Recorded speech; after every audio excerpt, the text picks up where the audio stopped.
Hola, ¿qué tal amigos? Es un gusto poder saludarles y traerles por fin, el capítulo número 50, de Una Hora de Miedo.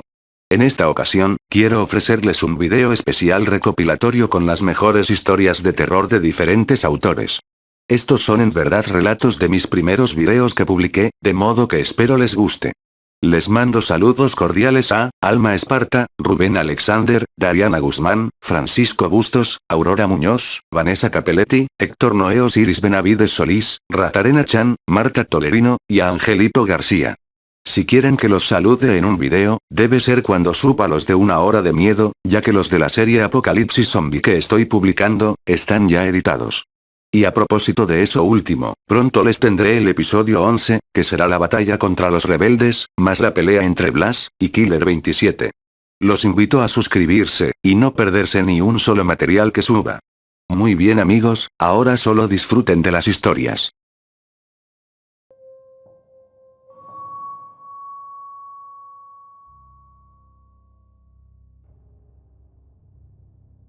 Rogelio, era un hombre bueno y trabajador, casado con una linda mujer, y padre de dos adolescentes, una mujer, y un varón.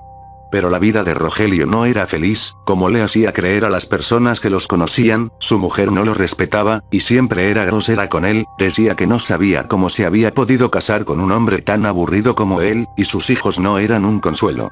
Ya que el varón había dejado la escuela, se la pasaba con sus amigos sin hacer nada, y ya se habían enterado de que hasta fumaba. Por otro lado la chica, se la pasaba en fiestas hasta muy tarde por las noches, y no le hacía caso a nadie, a la madre no le interesaba lo que hacían sus hijos, pero el pobre Rogelio, ya no sabía qué hacer para enderezar el rumbo que llevaba su familia, y su propia vida. Un día, aconsejado por una compañera de trabajo, la cual sabía perfectamente el maltrato que sufría Rogelio, y sus problemas familiares, le entregó una especie de medallón, diciéndole que había pertenecido a un antepasado de su familia, que al parecer hacía pactos con espíritus que siempre le ayudaban a resolver sus problemas, y que él la necesitaba más que ella. Rogelio no creía mucho en la historia, pero la aceptó con mucho respeto, y se fue a su casa. Al llegar, nada nuevo, la cena no estaba lista, ya que su esposa estaba dormida después de haber estado bebiendo toda la tarde, sus hijos no estaban en casa, y todo era un desorden. Rogelio se fue a dormir sin comer, para evitar tener discusiones con su esposa. Esa noche, en la madrugada, Rogelio se despertó por el ruido que hizo un chico, que salía de la habitación de su hija por la ventana. Rogelio empezó a llorar de desesperación, y recordó el medallón que le había regalado su amiga. Pensó que no tenía nada que perder, lo sostuvo con fuerza en su mano, y pidió que su vida cambiara, que su familia fuera diferente, y que todos fueran felices, cuando en ese momento sintió como alguien le susurraba algo al oído, y luego de eso todo quedó en calma. A la noche siguiente, Rogelio escuchó un ruido que venía del ático de la casa, sin que nadie se diera cuenta, subió a investigar, y encontró una pequeña puerta detrás de un viejo sillón, una puerta que nunca había visto antes. Rogelio se agachó para abrirla, y entró por ella, pero al cruzar, se encontró nuevamente dentro del ático. Pero antes de poder analizar lo que pasaba, vio a un hombre misterioso dentro, tal vez un ladrón. Rogelio tomó un trozo de madera, y atacó al hombre golpeándolo fuertemente en la cabeza. El hombre cayó al suelo, derramando mucha sangre, estaba muy oscuro, y no había luz en el viejo ático. Rogelio tomó un encendedor que tenía en el bolsillo, y alumbró la cara del ladrón, pero para sorpresa y terror de Rogelio, ese hombre al que él acababa de asesinar en defensa propia, era idéntico a él, era él mismo. Rogelio no podía creer lo que sucedía, intentó regresar por la misma puerta por donde entró, pero escuchó la voz de su esposa que lo llamó. «Rogelio, ¿estás en el ático? ¿Por qué te levantaste de la cama?», dijo su esposa. Era alguien totalmente diferente, su voz era de una mujer muy cariñosa. Rogelio se asustó, porque ella venía subiendo, y lo único que se le ocurrió, fue ocultar el cadáver de ese hombre que era igual a él, dentro de un baúl en el ático. «Ya voy querida, es que escuché unos ruidos, y vine a ver, ya abajo», respondió. «Ven mi amor, regresa a la cama, que los niños duermen, no sea que los despertemos». Rogelio no podía creer que sus rebeldes hijos, estaban dormidos en sus camas, y su esposa definitivamente era otra, era como si acabara de entrar, a un mundo paralelo a su realidad. Él estaba en su casa, con su familia, pero todo era diferente, tal y como siempre lo quiso. Al día siguiente, estaba el desayuno listo, su esposa, y sus hijos estaban en la mesa esperándolo para desayunar en familia, todo era ideal, sus hijos sonreían, el varón era el mejor en la escuela, la chica era muy decente, y centrada, y se despedían con besos antes de ir a la escuela. Por Dios, no lo puedo creer, ¿será que este medallón ha funcionado, y esa puerta, me ha traído al mundo donde siempre he querido estar? ¿Pero qué pasa si regreso por la puerta? Se preguntó Rogelio, mi amor, recuerda que el viernes es la noche especial, y debemos estar preparados, recuerda que esta vez iremos al bosque, ya está todo listo. Le comentó su nueva, y amorosa esposa. ¿De qué hablas, mi amor? Pero la esposa solo sonrió, y no le respondió nada a Rogelio. Él estaba tan feliz de su nueva vida, que no pensó mucho en ese comentario, todo era perfecto, tanto, que la noche antes del viernes, Rogelio tomó el medallón, y esta vez pidió, no tener que regresar nunca más, a ese otro mundo, donde su familia no lo quería, y donde todo era tristeza. De pronto, Rogelio sintió nuevamente el susurro en su oído, y comprendió que estaba realizado, por primera vez en su vida era un hombre feliz, y eso no lo cambiaría por nada. La noche del viernes, estaban todos en casa, Rogelio regresaba, pero esta vez no encontró la cena lista, lo que le pareció extraño. Sin embargo, sí estaban su esposa, y sus dos hijos esperándolo, vestidos con unas túnicas rojas, y con rostros serios. Por fin llegas, querido, te estábamos esperando, toma, ponte la túnica, y adelántate con los niños, yo llegaré un poco después, debo revisar algo. Rogelio no entendía bien qué estaba pasando, pero se puso la túnica, y salió con sus hijos en dirección al bosque. Papá, verás cómo nos divertiremos esta noche, te queremos mucho, le dijo su hija, dándole un abrazo, mientras el varón le sonreía.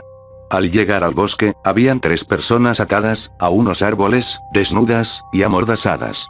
Rogelio se asustó, no comprendía qué pasaba, pero antes de que pudiera reaccionar, sus hijos dijeron. ¿Listo, papá? Ahora nos divertiremos. Al decir esto liberaron a las personas en el bosque, las cuales se fueron corriendo llorando y muy aterradas. Rogelio estaba impactado, no sabía qué decir, pero sus hijos, sí sabían qué hacer. Empezaron a convulsionar, a temblar, mientras sus cuerpos se deformaban, les crecía pelo por todas partes, sus bocas se alargaban, sus dientes crecían, y empezaban a gruñir. Rogelio se quedó aterrorizado como nunca, no pudo continuar viendo, y empezó a correr de regreso a casa, mientras a lo lejos escuchaba los gritos de las personas que habían escapado al bosque, mientras eran brutalmente asesinadas por sus hijos. Mi amor, ábreme la puerta por favor. ¿No sabes qué ha sucedido? Nuestros hijos se han transformado en una especie de monstruo, y han atacado a unas personas. Le exclamó aterrado Rogelio a su esposa. Pero en ese instante, ella no le respondió nada a Rogelio, solo lo miraba fijamente, y le preguntó. ¿Quién eres? Tú no eres mi esposo está dentro de un baúl en el ático, tú lo asesinaste. Pero, querida. Déjame explicarte, todo comenzó por un deseo que pedí. Pero antes que nada, regresaron sus hijos, ya que no comprendían cómo su padre no se había transformado, para divertirse junto a ellos. Papá, ¿por qué te fuiste? ¿Y por qué estás asustado de nosotros? ¿Te pasa algo? Este no es su padre, hijos, este hombre lo asesinó. Así que, ¿qué les parece si nos divertimos con él, esta noche?, dijo la esposa de Rogelio, mientras su cuerpo empezaba a convulsionar, y a pasar por las mismas etapas que sus hijos, los cuales también empezaron a transformarse, para atacar a Rogelio. ¿Pero qué hacen? Soy su padre. ¿Qué son ustedes? ¿Qué es este mundo paralelo?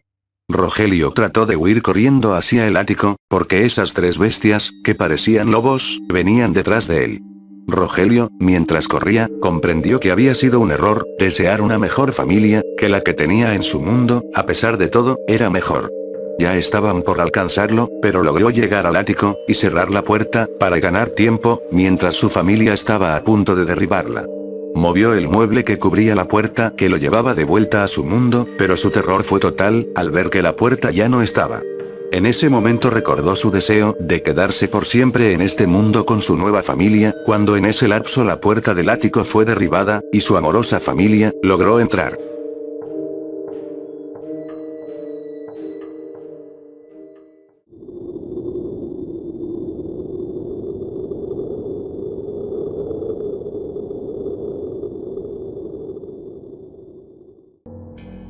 Patricia y Raquel eran las mejores amigas, siempre hacían todo juntas, salían a pasear, estudiaban, y se turnaban para dormir una en la casa de la otra. Eran así desde pequeñas, ya que sus abuelas y sus madres también fueron muy amigas desde la infancia, y aquella amistad había pasado por esas generaciones.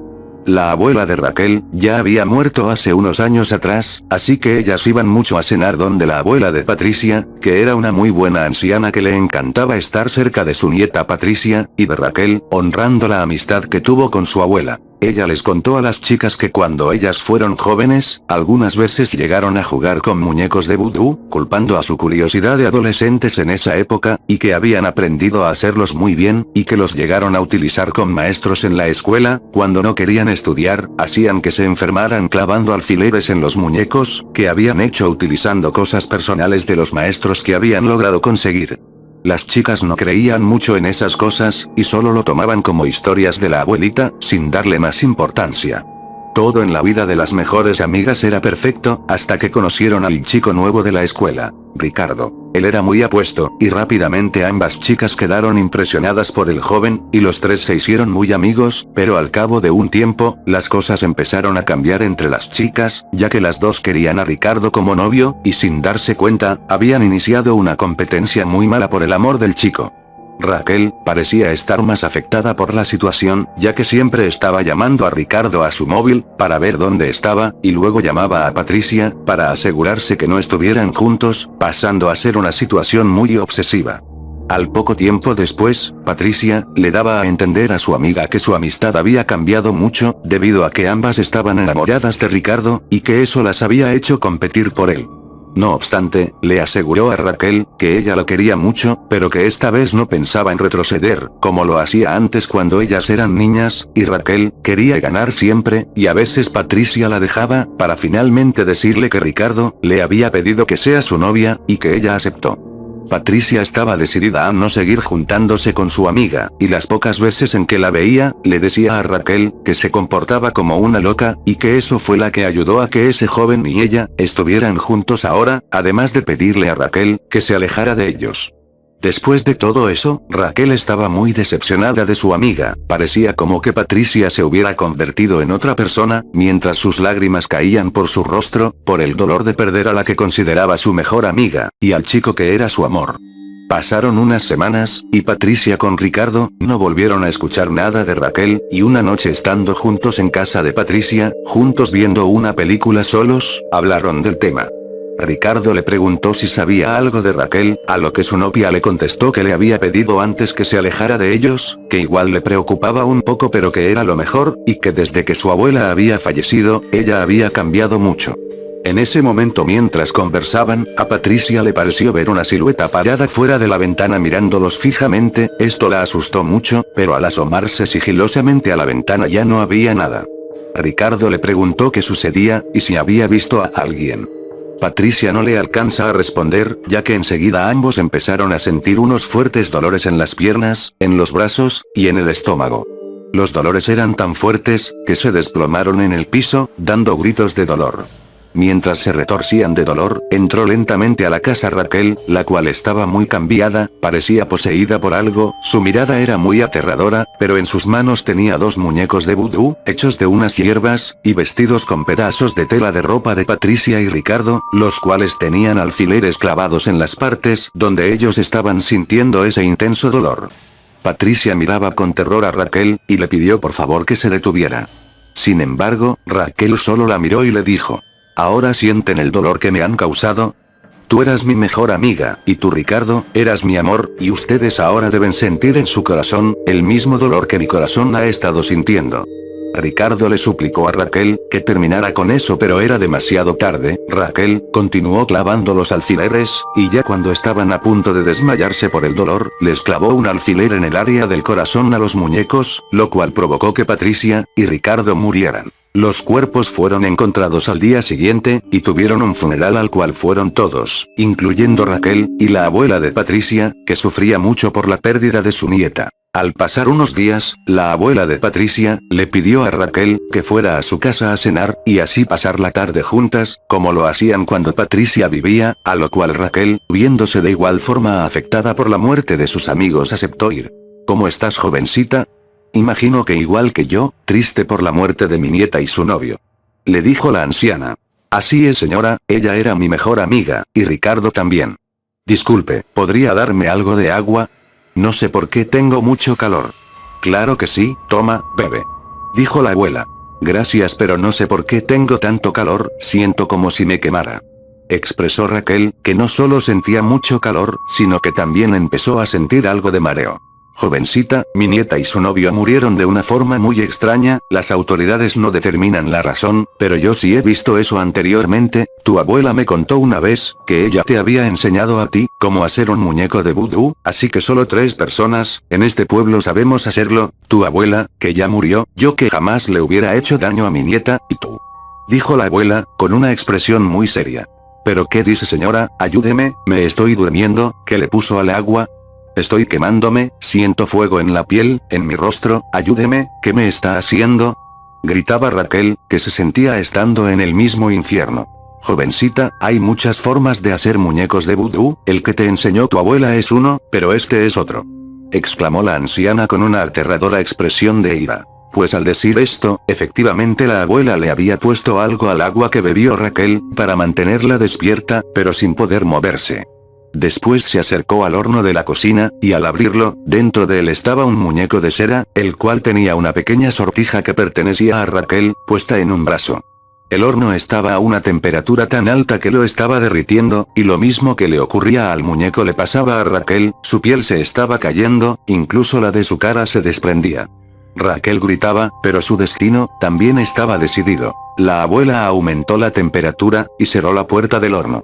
Eres una jovencita muy tonta, al pensar que podías engañar a todos, jamás debiste jugar con brujería, ni mucho menos asesinar a mi nieta.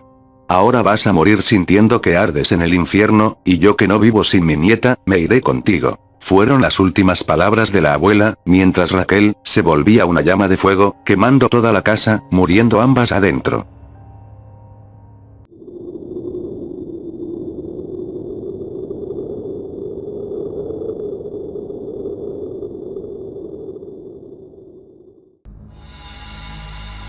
Hay ciertas normas de vida que nos enseñan desde pequeños, cosas como siempre ser amable, o tenderle la mano al necesitado, costumbres que Ricardo, lastimosamente no tenía, ya que era una persona que pese a ser joven, muy solitaria y amargada.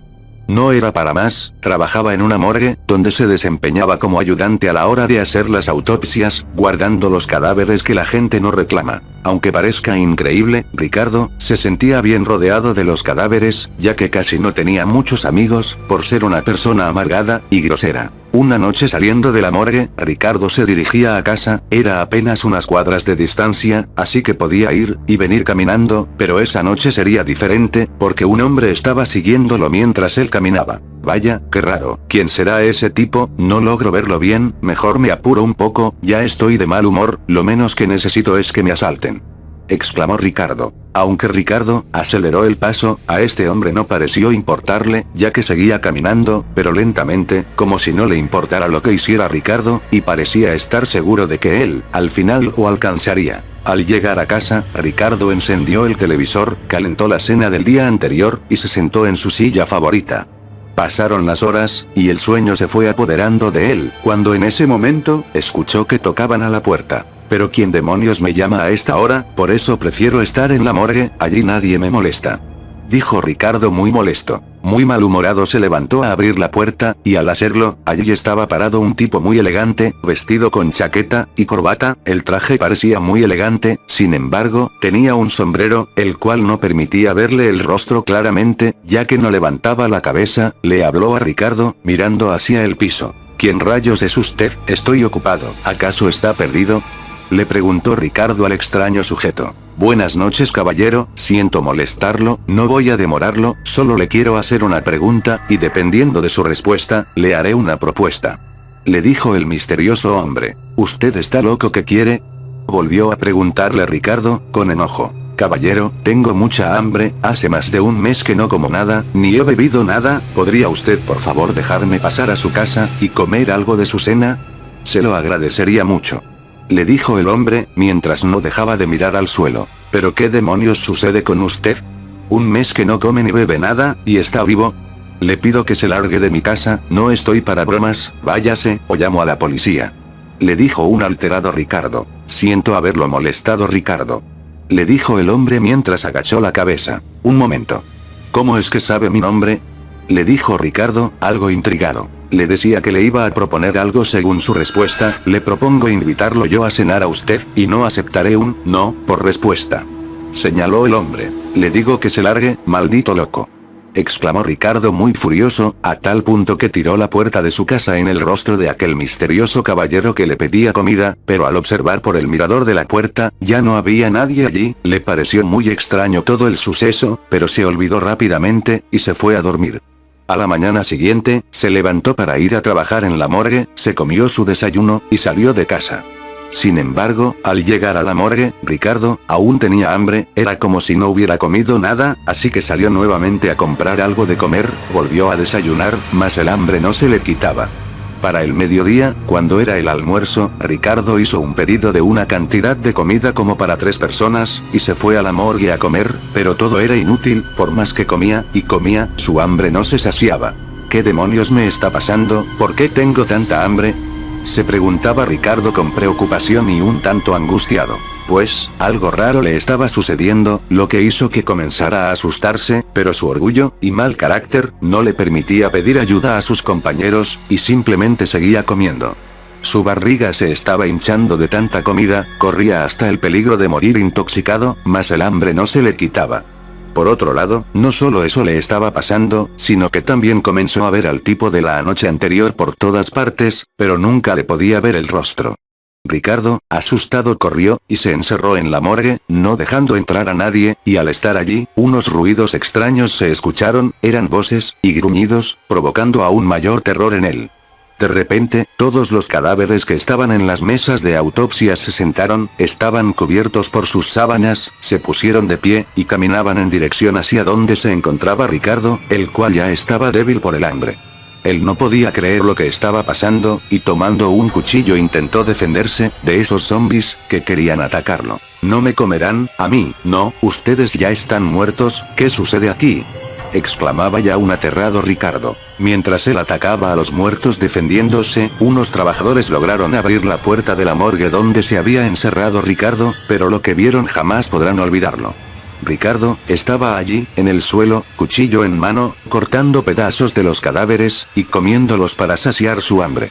En realidad, él alucinaba que lo atacaban, cuando en verdad, él los comía para calmar su hambre, tanto fue así, que empezó a vomitar por estar tan lleno de la carne muerta, escupiendo las entrañas, y la sangre. En ese momento, intentaron detenerlo, pero logró escapar, hasta llegar a un bosque, en el cual podía esconderse en la oscuridad de la noche, su hambre no paraba, se estaba arrastrando por el piso, sin fuerzas, su mente estaba tan confundida que comía insectos, tierra, piedras pequeñas, lo que sea que encontrara a su paso. Mientras se arrastraba, tropezó con unos zapatos muy elegantes, al levantar la cabeza, ya casi moribundo, reconoció que era el mismo tipo que había ido esa noche a su casa. Por Dios, ¿es usted? ¿Qué me hizo? Ayúdeme, ayúdeme, por más que como, mi hambre no desaparece, necesito comer más, deme algo de comer, y beber, por favor se lo pido, estoy muriendo. Decía un Ricardo totalmente desesperado. Buenas noches señor Ricardo, realmente veo que ha tenido un día difícil, comer carne muerta puede ser muy peligroso, se lo digo por experiencia propia. Pero no se preocupe, yo le dije que lo invitaba a cenar, así que lo llevaré a mi casa, está por aquí cerca, pero veo que no puede ni caminar. Le dijo el extraño hombre. Muchas gracias, es verdad, no tengo fuerzas, ayúdeme a levantarme, cárgueme por favor. Exclamó Ricardo. Señor Ricardo, lo siento, pero no pretenderá que yo ensucie mi elegante traje con su asqueroso cuerpo lleno de sangre y carne podrida. Sujétese de esta cadena, lo llevaré arrastrándose como un perro, yo debo estar bien vestido siempre. Le dijo el hombre, mientras le pasó la cadena a Ricardo, y se dio media vuelta. Ricardo, apenas si estaba consciente de lo que pasaba, trataba de abrir los ojos, mientras era arrastrado por el caballero del traje hasta una pequeña, pero elegante casa en medio del bosque. Hemos llegado señor Ricardo, este es mi hogar, ahora entremos a cenar, mi familia espera, ellos también tienen hambre. le dijo el hombre mostrando una leve sonrisa. Al entrar, había una mesa algo grande, muy bien arreglada, con velas, manteles muy finos, los platos, tenedores, y cuchillos parecían de plata, todo era muy refinado. También estaban sentados en la mesa, una dama muy elegante, junto con una chica adolescente, y ambas estaban con el rostro cubierto. Por favor, comida, quiero comida. Decía un Ricardo cada vez más ansioso. El caballero del traje, solo sonrió al escuchar a Ricardo, de manera que lo levantó con gran fuerza, y lo puso sobre la mesa para dirigirse a él. Ya no necesitará comer Ricardo, usted me negó comida, y agua, ahora su carne que aún está viva, será nuestra comida, y su sangre, nuestra agua, un mes sin comer ya es demasiado. Le dijo el hombre mientras le seguía sonriendo. ¿Pero qué hacen? Le juro de verdad, yo lo siento, perdóneme. Le gritaba Ricardo ya presa del terror y el pánico. En ese instante, la familia del caballero se descubrió el rostro, revelando unos ojos amarillos llenos de maldad, y una boca enorme, llena de colmillos, tan grande que casi cubría la mayor parte del rostro, al igual que el caballero que finalmente se quitó el sombrero, y todos al mismo tiempo, comenzaron a comerse a Ricardo, cortando sus pedazos, y bebiendo su sangre. En la oscuridad del bosque solo se escucharon brevemente sus gritos de dolor y terror, dándole fin a su vida de amargura, y a su hambre perpetua.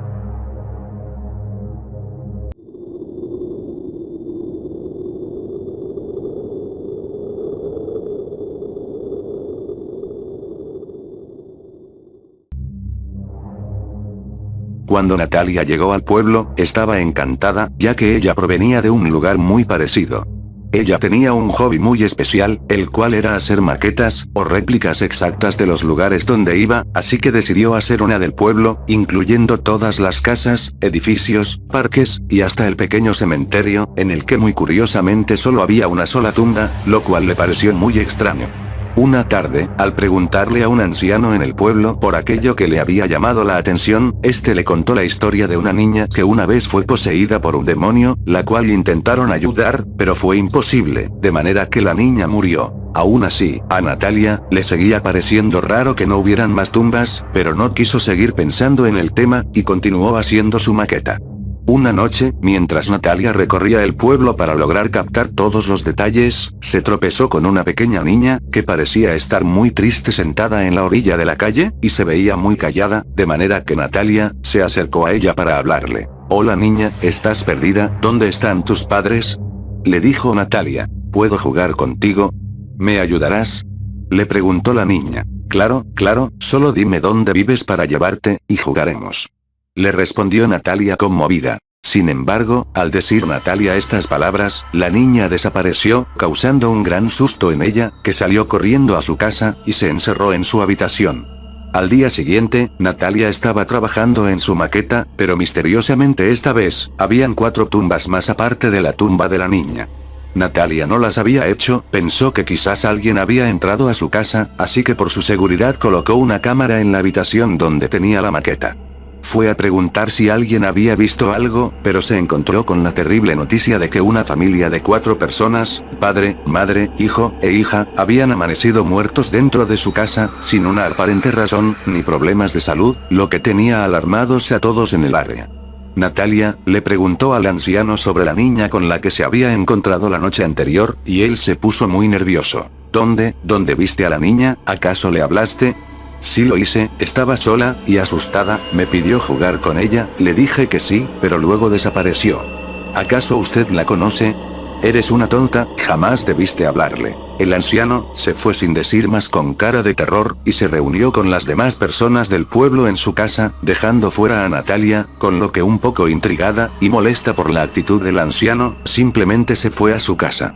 Al día siguiente, aparecieron más tumbas en la maqueta, en las cuales se podían leer los nombres de las personas del pueblo que amanecían muertas, y estas letras parecían estar escritas con lápices de colores, como hechas por un niño. El pueblo era un caos, todos estaban asustados, y el cementerio se estaba llenando de tumbas reales, a medida que pasaban los días. Natalia no podía creer lo que estaba sucediendo, así que se puso a revisar las grabaciones de la cámara, ya que ni la puerta ni las ventanas de su casa habían sido forzadas, con lo que nadie podía haber entrado. Justo en ese momento, al ver las imágenes grabadas, Natalia quedó horrorizada al observar cómo en el medio de la oscuridad de la noche, una pequeña niña aparecía de la nada, y con una mano huesuda y esquelética, escribía los nombres, y agregaba las tumbas a la maqueta, para que cuyos nombres fueran anotados, y murieran a la mañana siguiente. De pronto, Natalia salió corriendo con terror, donde vivía el anciano para que le explicara de una vez lo sucedido. Cuando se encontró nuevamente con él, ella le comentó lo que había visto en la cámara, y él muy molesto y asustado le dijo: "No sabes lo que hiciste, ella siempre se le aparece a alguien, pero hay que ignorarla, al hablarle, la has traído a este mundo, ella busca venganza, y no parará hasta acabar con todo el pueblo. Tú no sabes lo que es ella, no sabes lo que aquí pasó. ¿Pero de qué está hablando usted? ¿De qué se quiere vengar? Dígame por favor". El anciano no le quiso dar una respuesta, y se marchó. Más tarde, cuando Natalia regresó a su casa, encontró una nota, precisamente en el suelo de la habitación donde estaba la maqueta, y daba la impresión de ser una nota muy vieja, sucia, y escrita a mano, en la cual un hombre que parecía ser el anciano, le escribía a una madre en muy cortas palabras: "Querida señora, Leonor. Su hija es la seleccionada para el sacrificio de esta noche para honrar a nuestro Dios. Recuerde que esto es lo que nos mantiene con vida. Después de tantos años en los que debimos de haber muerto, este sacrificio le traerá paz al alma de su hija, y a todo el pueblo". Esa nota, era como si alguien la hubiera dejado allí para que Natalia la encontrara, y entendiera por fin lo que el anciano no le había querido explicar, y el motivo de la venganza de la niña. Natalia estaba aterrada, pero pensó que no podía hacer nada ya para evitar más muertes, de manera que se acostó, y logró dormirse. A la mañana siguiente, el cementerio en la maqueta ya estaba completo, todas las tumbas con todos los nombres que faltaban de las personas del pueblo estaban listas. Natalia se asustó, y salió de la casa. Cuando iba caminando, vio como todas las calles estaban desiertas, ya todo el lugar era un pueblo fantasma, no se escuchaba nada, las personas en sus hogares estaban todas muertas de maneras horribles.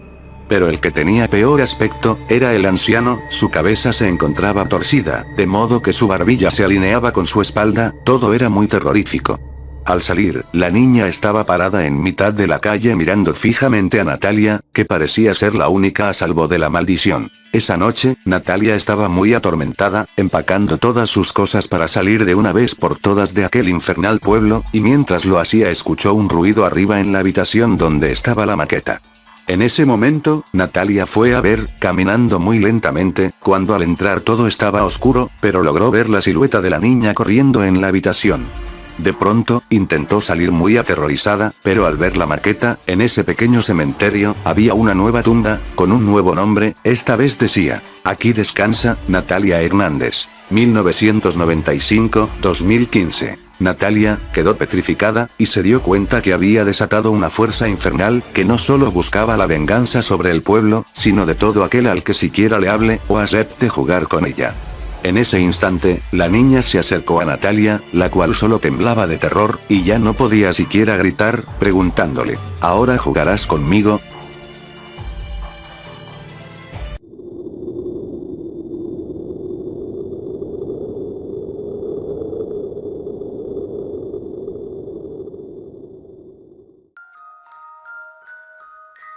Todo está como lo recuerdo, la misma cama que siempre rechina, mi habitación con las paredes humedecidas, y esos rostros que forman las manchas de humedad. Siempre me he preguntado por qué me miran, y por qué se ríen. ¿Se burlan de mí? Voy a abrir la ventana para que se oree la pieza, se me olvidaba, aquí siempre está nublado, y hoy ya hasta comenzó a llover. Añoro esos días de la infancia llenos de sol, juegos, y libertad, hermosa libertad. Si bien mamá me regañaba, siempre tenía una sonrisa, y un tibio regazo que me hacía sentir mejor. Papá era un hombre que siempre se apuraba para llegar temprano a casa después de trabajar, y dedicarse a jugar conmigo hasta que me dormía. Nunca tuve hermanos, pero sí mis valientes perritos que se volvían zombies, monstruos, o guerreros temibles, a quienes con la ayuda de papá siempre derrotaba con mis espadas hechas de ramitas de pirul. Recuerdo cuando mamá preparaba el zumo, y las tortas para comer en el bosque, mientras teníamos esas caminatas de exploración por lugares mágicos que papá creaba para mí. ¿Por qué lo hice? ¿Cuándo cambió todo? Extraño los abrazos, los te amo, y hasta los regaños cuando rompía algo, me siento solo. Ya viene, ya lo escucho abriendo la puerta de la calle, mis perritos vuelven a chillar, y corren a refugiarse, siento ese miedo, y la desesperación de siempre. Ayúdame mamá, no me dejes solo. Se me olvidaba, ella ya no está. Son las 12 del día, pero parece como si estuviera a punto de anochecer, tengo frío, y me duelen los huesos. Te extraño papá. No sé por qué insistió en esconderme si nunca escapo de él. Está entrando a la casa, y otra vez las caritas de la humedad se ponen a llorar, cierran los ojos apretando fuertemente sus párpados, no podemos escapar. Si tan solo estuvieras papi, sé que tú darías todo por mí, porque así fue siempre. Recuerdo cuando te quemaste la panza con el agua hirviendo que yo tiré, te dolió mucho pero salvaste mi carita, y tal vez mi vida. ¿Cómo te lo puedo pagar? Se está acercando, y comienza a abrir la puerta de mi habitación. Mis compañeras de dolor, esas manchas de humedad lloran escurriendo las paredes, y tratando de no voltear. Yo me vuelvo a sentir mal, y por más que trato sé que no podré escapar, sé que yo lo llamé, sé que lo invoqué, pero no lo quiero aquí. Mamá siempre decía que Dios es el único que puede ayudarnos, Él es amor, felicidad y paz. ¿Por qué no le hice caso? Porque confié más en Arturo, mi compañero de secundaria, el irresponsable, el vicioso, el satánico. Yo no quería que mis papás se separaran, no quería que destruyeran mi familia, te amo papá, te amo mamá. Por favor no me quiten la felicidad. ¿Que no ven que yo los necesito a los dos? Él dice que es hora, que debemos corregir esto, que ellos no deben quitarme lo que por derecho me corresponde, no deben quitarme mi familia ni mi felicidad. Me abraza, y siento como el frío entra en mí. Siento como me duele el corazón, me siento increíblemente enojado, lleno de ira, lleno de coraje. Pobre papá, no tuvo tiempo de nada, solo me dijo: te levantaste tarde flojo, ven ayúdame con el auto. Y después me miró aterrado cuando le disparé. Eso es mamá, corre, corre, y grita. Tú siempre molestabas a papá, tú lo fastidiaste, tú lo llevaste a tomar la decisión. Recuerdo cómo te traía flores, y en vez de recibirlo con un beso le decías: ahora con quién andas de perro, ¿por qué siempre que me traes algo, es porque andas con alguna zorra? ¿Acaso no sentías el amor de papá? Él se iba temprano a trabajar, y hasta corría para llegar temprano a casa.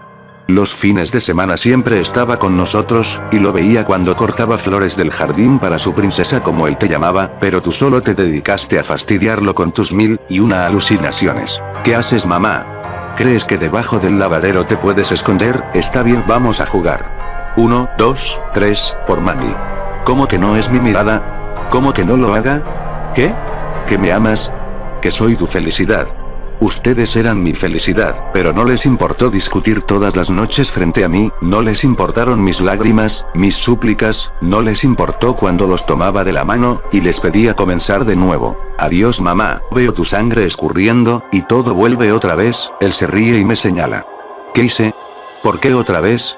La tristeza es inmensa, el dolor en mi corazón, el frío en mis huesos, la culpa es insoportable. Una vez más me dispararé en la cabeza, y terminaré con todo esto. Al menos por hoy, aunque sé que mañana será lo mismo, así ha sido desde aquel día.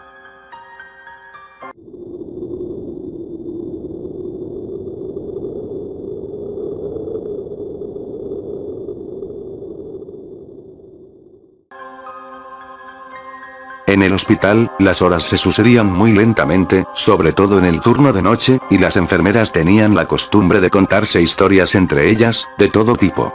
Divertidas, dramáticas, de terror, y de amor. Pero eran las historias de terror, las que preferían las novatas. Una vez, una de las enfermeras más viejas, Mercedes, durante una noche contó lo siguiente. Hace mucho tiempo, en la década de los 90, tuvimos como paciente a un anciano de unos 80 años, el señor Moore, que llegó al hospital con un cuadro agudo de peritonitis. Lo operaron de urgencia, y en esa misma operación descubrieron que sus tripas estaban carcomidas por el cáncer. Los doctores cerraron la herida, y luego lo pusieron en la sala del pabellón 3, donde generalmente van a parar los pacientes que ya no tienen más remedio. Nadie quería atender al señor Moore. Las drogas y el dolor lo habían vuelto loco. Era muy agresivo, y mordió en varias ocasiones a las enfermeras más distraídas. Lo ataron a la cama, pero aún así trataba de mordernos si nos acercábamos demasiado. Sus dientes castañeaban en el aire, y aún recuerdo ese ruido escalofriante que hacían al chocar entre sí. Una noche, escuché el timbre de uno de los pacientes, y al ver el tablero me di cuenta que se trataba de la habitación de Moore. Como yo era la más nueva, generalmente me mandaban a mí, por lo que no tuve más remedio que ir a ver qué pasaba. Pero cuando llegué a la habitación me encontré con una sorpresa. La cama de Moore estaba vacía y había mucha sangre en el centro de las sábanas. El paciente que compartía la habitación con él era quien había apretado el timbre para alertarnos. Salí de la habitación para buscarlo, y de repente me sentí embargada por un terror inexplicable que me sacudió de pies a cabeza. Ustedes saben que el pabellón 3 es un lugar de por sí tétrico, la gente muere ahí todos los días, se escuchan lamentos, llantos y gemidos. Los pasillos siempre están mal iluminados y huelen muy mal, aunque una termina por acostumbrarse. Miré hacia abajo, y vi que un rastro de sangre se dirigía hacia los ascensores. Seguí el rastro con la mirada y al llegar al extremo del pasillo, donde hay una curva, vi que algo se arrastraba sobre el suelo. Parecía una serpiente. Al principio pensé que era una serpiente, pero luego, con horror, me di cuenta que se trataba de las tripas del señor Moore. Se le había abierto la herida, y arrastraba las tripas como una horrible cola de unos 10 metros de longitud.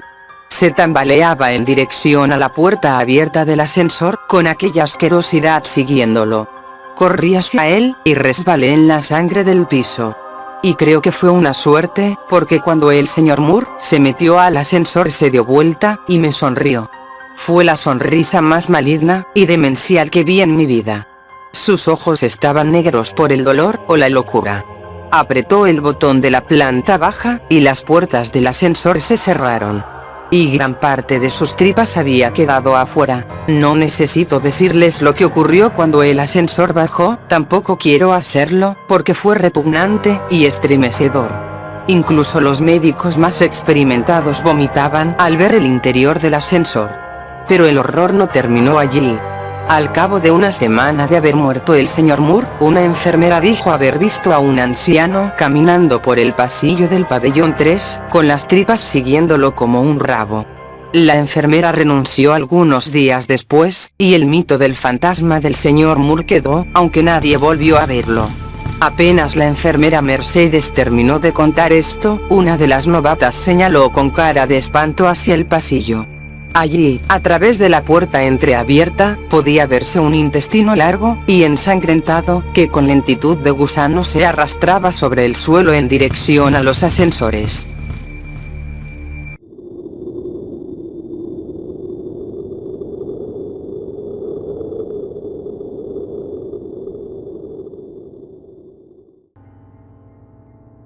Me desperté como cualquier otro día en mi cama. Desayuné, y me vestí para ir al colegio. Yo sentía que era un mal día, porque hoy íbamos a tener examen de matemáticas. Cuando llegué ahí, me encontré con una de mis amigas, pero algo andaba mal. Ella estaba muy pálida, con los ojos cansados, y con un líquido verdoso saliendo de su nariz. Le dije que se fuera a su casa, ya que no podía ir a la escuela de esa manera. Lo mejor sería quedarse en su casa. Sin embargo, no me escuchó, y lo único que dijo fue que tenía que terminar el examen. Luego de hablar con ella, sonó el timbre para que entráramos. En clase, ella andaba extraña. No hablaba con nadie, y su palidez iba en aumento. Después de que las maestras nos saludaran, tuvimos el examen. Mientras que lo hacíamos yo me daba cuenta de que mi amiga estaba cada vez peor. A cada rato tosía, y algo amarillo salía de sus ojos. Yo me pasé toda la hora dándome vuelta, para espiar a mi compañera, que cada vez se sentía peor. La maestra notó mi falta de concentración, y decidió mandarme abajo, a hablar con la directora, que, en mi parecer, no hacía falta.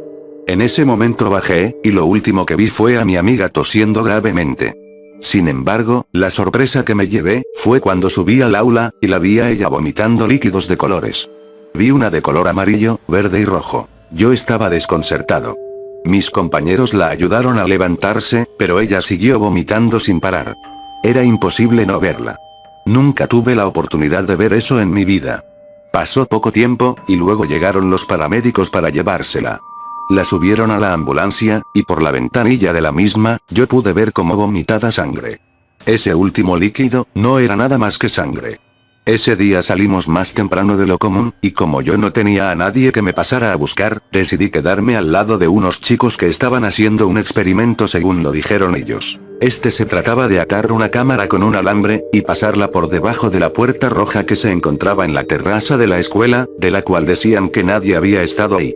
Obviamente, todas las escuelas tienen un mito, o leyenda, que sirve para asustar a los alumnos más pequeños.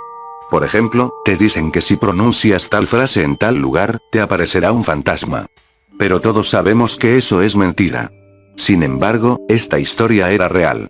En 1987, cuando se vendió esta escuela, trataron de abrir aquella puerta roja que encerraba varias dudas, pero cuando la abrieron, por alguna razón decidieron cerrarla. Nadie de los alumnos se atrevía a preguntar el por qué, ya que si lo hacían, citaban a sus padres. Pero eso pasaba únicamente cuando estaban los maestros, ya que sin ellos, uno podría intentar abrir esa puerta misteriosa de la que nadie hablaba. Definitivamente esos chicos no creían en eso. Y si lo hacían, querían descubrir la verdad. De esta manera, ataron la cámara al alambre, y lo deslizaron por debajo de la puerta. Una vez ahí, pasaron 15 minutos, y luego la sacaron. Se fijaron en la grabación, y lo que había dentro de la habitación era demasiado confuso como para que alguien lo entienda a la primera. Dentro de la habitación, había paredes negras, y baldosas rojas con escrituras negras. En ellas estaban anotadas todo lo ocurrido en esa casa. Desde el primer día hasta el último. Según lo que vi, las últimas dos baldosas indicaban un asesinato, y un suicidio. Al parecer, en la casa vivía un padre, y un hijo. El padre mató al hijo el día 29, y se suicidó el 30. Luego de ver la grabación, buscamos en internet el porqué de ese suceso. Todo lo que encontramos fue que la gente, en esa época, escribía en las baldosas todo lo que pasaba en la casa. No obstante, solo se escribía en las baldosas, porque hacerlo en las paredes era de mal augurio.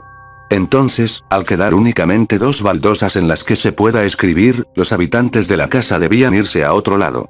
Al parecer, esa familia no tuvo lugar a dónde ir, y decidió optar por la otra opción, matarse. Después de leer esto, aparecimos en esa habitación con solo una baldosa limpia para escribir.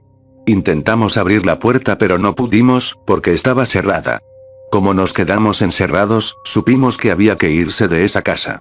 Yo intenté buscar otra salida, y me alejé del grupo.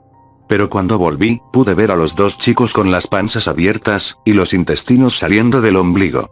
Entré en pánico, y lo único que se me ocurrió fue correr, pero a medida que avanzaba me encontraba siempre en el mismo lugar, y lo único que veía era la baldosa en blanco empezando a revelar una palabra: suicidio. Luego de leer esto, me desperté otra vez en mi cama. Era otro de mis sueños. Sinceramente, no sé si fue solo mi imaginación, o una premonición. Lo único que me queda, es rezar para que mi madre no me mande al colegio hoy.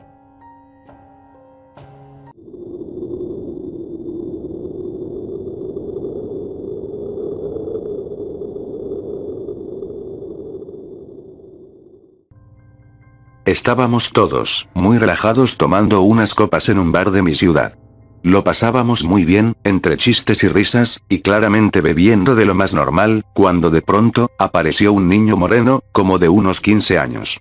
Pablo, que había cumplido los 18 hace poco, y que era uno de mis amigos que allí se encontraba, lo saludó, puesto que dijo que eran amigos.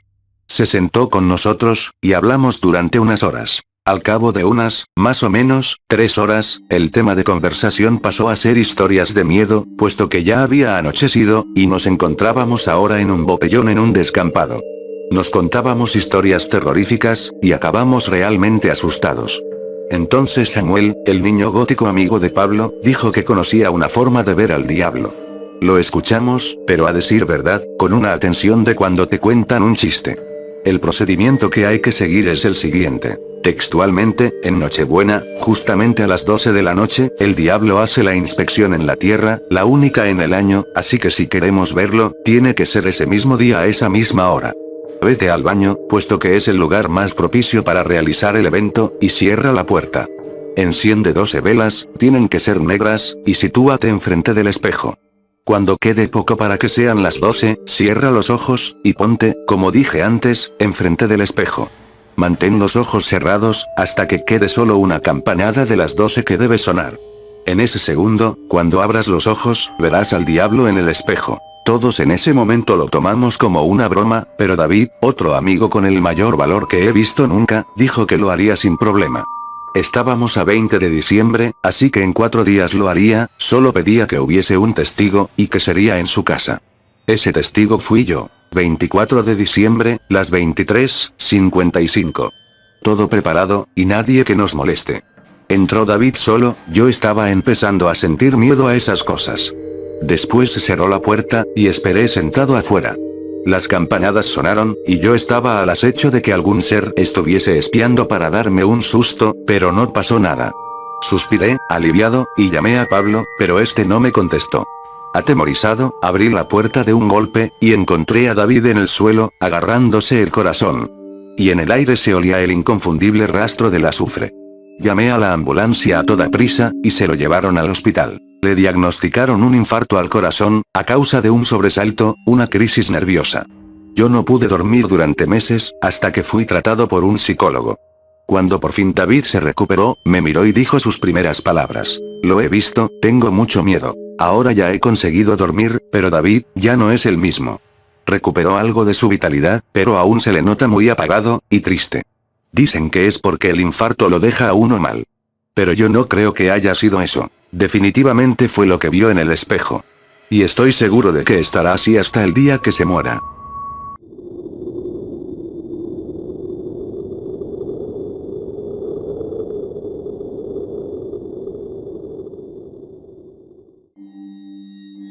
Todo comenzó, cuando un día vi a mi hija de 13 años mirando por la ventana de su dormitorio. Cuando le pregunté qué era lo que miraba, Araceli señaló a través de la ventana y dijo, hay un hombre ahí afuera, parado en el patio. Inmediatamente pensé que se trataba de un pervertido. Los hay a montones en este mundo, ¿no le parece, doctor? De manera que agarré el cuchillo, y salí al patio hecho una furia, dispuesto a cortar sus pelotas. Pero lo curioso fue que cuando llegué, ahí no había nadie. Regresé a la habitación de mi hija, y le pregunté por qué me había mentido. Pero ella volvió a señalar hacia afuera. Está ahí, dijo, solo que no puedes verlo, porque está muerto. El psiquiatra soltó un leve gruñido como respuesta. Se inclinó sobre su libreta, y escribió, padre violento. La hija le reclama atención, probablemente a causa del divorcio. Continúe, por favor, dijo el doctor, inclinando la cabeza. El padre se acomodó sobre el diván, y siguió con el relato. Después de esa vez mi niña no volvió a parar. Yo le decía que cortara con esas historias, porque asustaban a su hermanita pequeña Agustina, pero ella siguió, y siguió. Decía ver fantasmas por todos lados. Cuando íbamos a hacer las compras, en la escuela, incluso en el jardín de infantes de Agustina. Dijo que veía el fantasma de un chico jugando en el arenero, que la saludaba, ¿puede creerlo? El psiquiatra no dijo nada, pero en su libreta anotó, probable esquizofrenia de la chica. Delirios persecutorios del padre. ¿Sigo hablando? Dijo el hombre. Claro. Le respondió el doctor. Es que usted me distrae cuando escribe en su cuaderno, ¿sabe? Es mi trabajo, señor Donovan. Usted no preste atención a lo que yo haga, concéntrese en la historia. El padre murmuró algo por lo bajo, pero luego continuó. La gota que derramó el vaso fue la semana pasada, el sábado. Me tocaba a mí cuidar a las chicas, por eso del régimen compartido, pero a eso de las 8 de la noche, llegaron sin avisar mis amigos, y compañeros de barajas. Así que encerré a las chicas en el dormitorio, y les dije que no hicieran mucho barullo, porque papá quería pasar una noche tranquila con sus amigos. La nena más pequeña no dijo nada, ella pobrecita siempre fue calladita, pero Araceli empezó con las quejas. Dijo que el hombre del patio no las iba a dejar dormir. Que cada vez estaba más cerca, y que ella tenía miedo, porque el hombre no era un fantasma común, sino algo mucho más malo que eso. Lo peor fue cuando Agustina, con ojos asustados, secundó a Araceli, y dijo que ella también había comenzado a verlo. Incluso me mostró un dibujo que había hecho de aquel hombre. Ella siempre fue muy buena en el dibujo, siempre dibujó cosas lindas como mariposas, o flores, pero la cosa horrible que me mostró esa vez terminó por sacarme de mis casillas. Agarré a Araceli, y la sacudí. ¿Ves lo que pasa por andar diciendo estupideces? Ahora tu hermana también cree en esas cosas, le dije. La llevé de las orejas a la ventana, y señalé hacia afuera. Ahí no hay nadie, ¿lo ves? No hay ningún hombre muerto en el patio. Así que no quiero más historias de esa mierda, ¿entendiste? Araceli agachó la cabeza, y no dijo nada, pero algo en su mirada me hizo creer que traería problemas esa noche. El psiquiatra volvió a escribir en su libreta: graves problemas de alcohol. El padre parecía estar cada vez más agitado. Regresé al living, y por unas horas me olvidé de ellas. Esa noche mis amigos apostaban fuerte, y yo la verdad no ligué nada. Eran las 12 de la noche, y casi me habían desplumado. Estaba furioso. Aposté mis últimos $100, y luego tiré las barajas. Cuando miré mis cartas, no podía creerlo. Era la mejor mano que me había tocado en mi vida. La mejor. Tenía todo a mi favor para recuperar el dinero perdido. Y entonces... ella gritó. O mejor dicho, los gritos. En la habitación de las chicas. En ese momento juro que pensé en matarla. En matar a esa chica. Sin embargo, continué jugando. Continuó jugando, pese a los gritos. Le preguntó el doctor. Era la mejor mano de mi vida. ¿Es que no lo entiende? Además ya estaba acostumbrado a esas cosas, esos estúpidos juegos de Araceli. Ella y sus estúpidos fantasmas muertos. Seguí jugando, y por fin, Dios bendito, gané algo. Entonces el Pato Esquivel, uno de mis amigos, me dijo: «Hey, Donovan, ¿no tendrías que ir a ver qué diablos pasa en esa habitación? Esas niñas gritan como endemoniadas». Así que fuimos a ver. Yo fui el primero en entrar a esa habitación, estaba muy borracho y... ¿qué fue lo que vio?, dijo el doctor, luego de anotar en su libreta: adicción al juego. Le reitero, doctor, que estaba borracho, dijo el hombre, con ojos suplicantes. Es posible que lo que vi no sea más que, no sé, un delirio. Cuando uno bebe demasiado. ¿Qué fue lo que vio?, insistió el médico. Vi a mi hija Araceli, flotando a unos 40 centímetros de la cama, dijo el hombre, apresuradamente. Tenía los ojos en blanco, y una baba negra le corría por el mentón. Pero peor fue lo que vi detrás de ella. ¿Qué fue lo que vio?, volviendo a preguntar el doctor. Había una cara, dijo el hombre, echándose de repente a llorar. Una cara que salía de la pared. Tenía dientes como cuchillas, y sus ojos brillaban como linternas en la noche. Una cara que era exactamente igual a la que mi hija había dibujado. Usted dijo a la policía que la ventana estaba abierta. Sí, así es. Y que su hija menor, Agustina, no se encontraba en la habitación, exclamó el doctor. Después de atender a Araceli, de sacarla de su trance o lo que diablos fuera eso, comenzamos a buscar a mi hija más pequeña. Araceli gritaba que el hombre del patio se la había llevado, pero claro que no le creímos. La buscamos por todos lados, aunque no pudimos encontrarla. Ella era mi pequeñita y... ¿sabía usted, señor Donovan, que cuando hallaron a su hija, en el descampado detrás de su casa, se encontraba completamente desnuda? Lo sé. Dios misericordioso, lo sé. Y que cuando realizaron la autopsia correspondiente, Agustina tenía señales de haber sido brutalmente violada por varios hombres. El psiquiatra parecía haber perdido su tranquilidad académica. Había dejado la libreta a un lado, y casi hablaba a los gritos, y que parte de los rastros encontrados debajo de sus uñitas, pertenecen a usted. Yo sería incapaz de hacer daño a mi pequeña, lo juro. El hombre de repente alzó la cabeza, y miró al psiquiatra, con los ojos convertidos en ranuras de odio. Ahora lo entiendo, usted me tendió una trampa. Dijo que solo quería curarme, pero veo que su intención es meterme entre rejas. Lo mataré, doctor. Se paró del diván, y comenzó a avanzar hacia el psiquiatra. El doctor apretó un timbre, y de inmediato entraron a la habitación dos policías, que redujeron al hombre, y se lo llevaron. No fui yo, doctor, decía el hombre, mientras lo llevaban a la rastra por el pasillo del hospital. Sería incapaz de hacerle daño a mi hijita. Sé que soy un miserable borracho, pero debe creerme. El doctor volvió a sentarse, y suspiró. ¿Se encuentra bien, doctor Alves?, le preguntó su secretaria, que había asomado a la puerta al escuchar el griterío. Creo que sí, Lorena. Los policías actuaron muy rápido. Ahora por favor, déjeme a solas, debo terminar el informe. La secretaria se retiró, y el doctor abrió su libreta. Y de inmediato ésta saltó sobre su silla. En la libreta había un dibujo infantil, hecho con la lapicera. Se trataba de un rostro horrible, demoníaco, que mostraba unos dientes afilados como cuchillos. Debajo decía lo siguiente: no es esquizofrenia, no es alcohol, no es adicción al juego, existe, y se encuentra detrás de usted, observándolo por la ventana. De pronto, el doctor se dio vuelta. La silla giratoria crujió bajo su peso.